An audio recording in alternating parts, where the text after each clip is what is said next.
Maid of Sker is a first-person stealth horror game developed by Wales Interactive. Based loosely on real-life ghost stories from the Sker House and R.D. Blackmore's book of the same name, Maid of Sker begins with the player character, Thomas, receiving a desperate letter from his girlfriend, Elizabeth Williams, urging him to compose a song that counters the music from her mother's locket, and to come to her family's hotel as soon as he's done. You'll be piecing together most of the story by speaking to the imprisoned Elizabeth via the phone booths that are scattered across the hotel, and by picking up collectible documents that provide a glimpse into what has been going on with the Williams family and their hotel over the years. But what it all comes down to is that you gotta rescue Elizabeth from her crazy father Isaac, lest her fate be the same as her mother's. My father seeks to use me, as I have come to believe he used my poor mother. He wishes me to sing for him as she did, to become the star attraction that will draw good folk to this accursed spit of land. As the train arrives, you'll make your way towards the massive hotel. The game looks great. There's a tremendous amount of detail put into the environments that you're exploring, making each of them identifiable and beautiful to look at. That being said, I played the game on the PS4 Pro, and the drop in visual clarity from what you see in the game's trailer is pretty steep. It still looks good, but just know that the PC version is the way to go if you want to see the game in its full glory. I will say that the amount of darkness was an issue more than once during my playthrough. You never get a flashlight, lantern, or torch to light your way, and enemies tend to blend into their environments, so I had to adjust the game's brightness settings a few too many times, often settling on playing the game at a much higher brightness than it's supposed to be, making the whole image look washed out in order to see what I was doing. Speaking of the enemies, there isn't much variety here.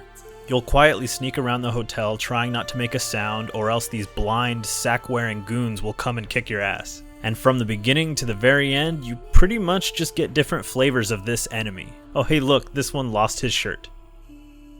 Every now and then you'll have to make your way through a cloud of dust or poison, and need to hold your breath in order to keep from coughing and alerting the guards. I've mentioned this before in my Remothered review, but horror games whose core gameplay consists of slowly creeping your way through environments at a snail's pace, waiting for the enemy to get a safe distance away before proceeding, is probably my least favorite trend in horror games. And it's made even worse with a mechanic where even gently bumping into the environment makes noise that an enemy can hear. It's especially difficult to judge how far away a desk or a wall is from you when you're walking around in first person. More often than not, an enemy would be alerted to my presence without me understanding what the hell I did wrong.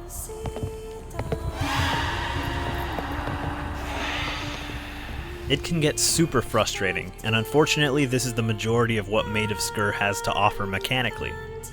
This kind of game can work for me when the player has more agency outside of just hiding and waiting. And to be fair, there is sort of a get-out-of-jail-free card in the form of the sonic modulator, basically a sound grenade that you find early on in the game, which stuns all surrounding enemies, locking them in place for a short time so you can escape or run ahead to gather items.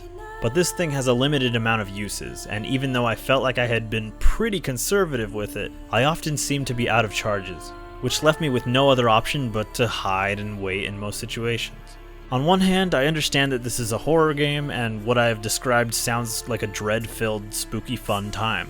And in a lot of ways, I think that that's true.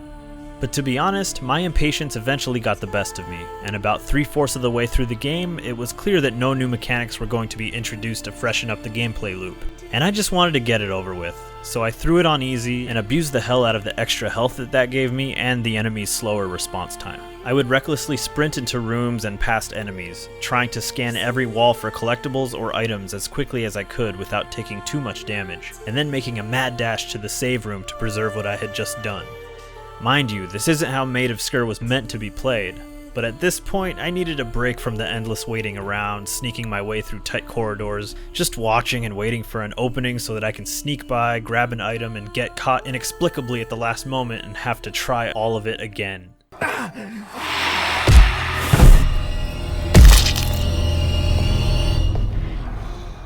No thanks. That's just not something I'm interested in doing.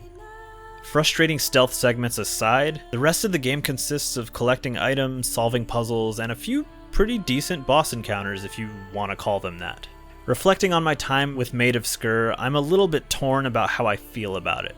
If I made a list of all the things that I liked, You've got the graphics, the voice acting, the story, character designs, level design, that's all great. But I think it honestly comes down to the fact that I just do not jive with this subgenre of horror game. I'm a Resident Evil or Silent Hill kind of guy. It's okay to feel like you can barely defend yourself in a horror game, but at least give me a subpar weapon with limited ammo or other creative ways to engage with the enemies. When you have no tools at your disposal and the fundamentals of the gameplay are essentially hiding and waiting for hours and hours on end, I just don't have the patience for that. But that may be my own hang-up, and if you do enjoy games like Outlast, then I think Maid of Sker is definitely worth checking out. All things considered, Maid of Sker did have a compelling story that I was actually pretty interested in, and I don't have any regrets about playing all the way through it, even if I had to cheese my way through the final act.